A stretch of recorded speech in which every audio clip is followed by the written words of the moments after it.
Honor, opposing counsel, ladies and gentlemen of the jury, may it please the court. Her son, her house, her knife, her crime. On October 13th, 8-year-old child, Bobby Jules, was murdered at 125 Crofton Drive, the residence of his mother, Pat Jules.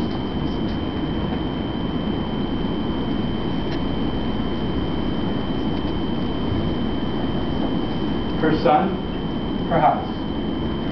Bobby was killed with an 8-inch kitchen knife that belonged to the defendant. Her knife. There is one conclusion. The defendant killed her son. Her crime.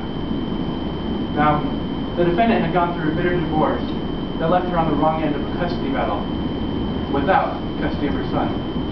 This was her motive. To get back at her ex-husband, she killed their only son. Bobby did not usually spend the night at the defendant's on Sunday, but he did. Very few people knew his whereabouts that night, giving her opportunity. Her son, her house, her knife, her crime.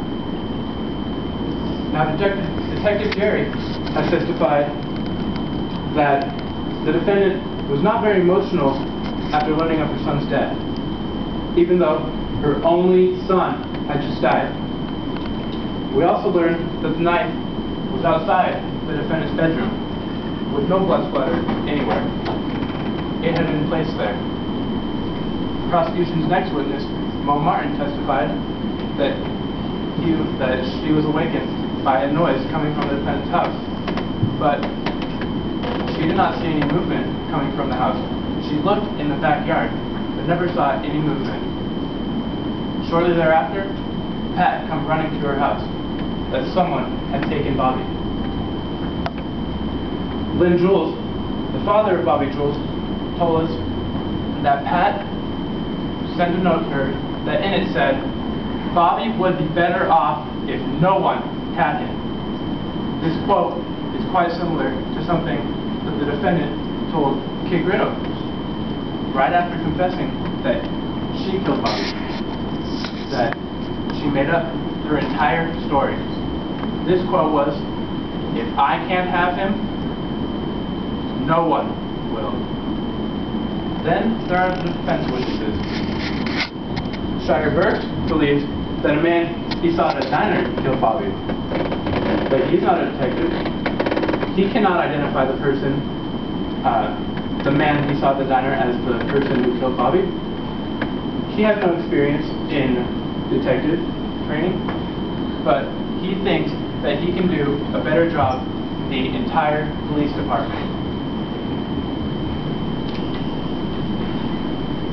Thad Danning says that Seller Toms confessed to killing the murder, to killing Bobby. But Thad Danning heard the confession when Seller Toms was on his deathbed. He had just been beaten, barely conscious, nearly dead.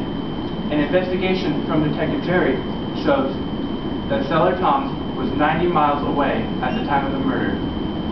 And also, Thad Danning said it himself.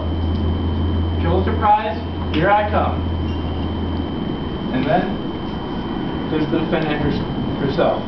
In her testimony, we heard that she chased the supposed intruder around the house.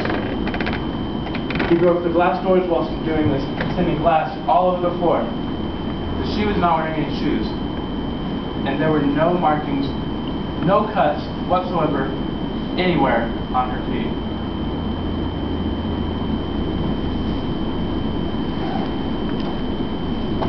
The defendant also testified that she told the supposed intruder, "No, stop. Please don't. Please give me back Bobby. Please don't take him." But the man did not have Bobby. He did not take Bobby. There was no intruder at all. The defendant did not even go back to see where her son was after this incident. Why? Because she knew where her son was. Behind her bed.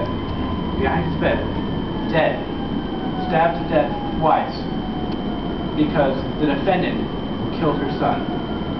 Her son, her house, her knife, her crime. Now as the prosecution, we have the burden of proof in this case, meaning that we must prove that the defendant, Pat Jules, killed her son beyond a reasonable doubt. And ladies and gentlemen, we have met this burden. You have heard the facts. You have heard the evidence. Her son, her house, her knife, her crime. When you go into the jury deliberation room, think of the facts. Think of the obvious. The defendant is guilty. Return a verdict of guilty. Thank you.